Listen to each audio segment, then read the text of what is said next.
mind. Pwede bang maging ugali ang isang bagay na nagsimula lang sa panaginip? Sabi ni Jesus.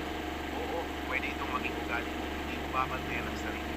Ang panaginip ay maaaring magmula sa mga bagay na madalas mong marinig, isipin, maranasan.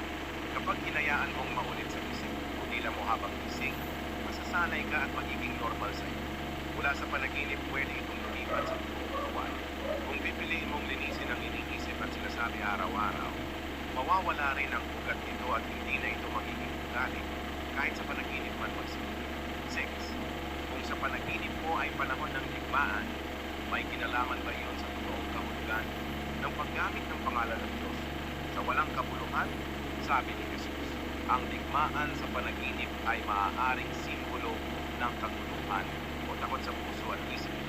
Kung sa gitna nito ay nagamit ang pangalan ng Diyos sa walang kabuluhan, ipinapakita lang na kahit sa oras na tulad o hirap, lumalabas ang nagsanayan. Kahit hindi ito pisikal na digmaan sa buong buhay, may kinalaman ito sa kung paano mo ginagamit ang dila mo, lalo na sa mahihirap na sitwasyon.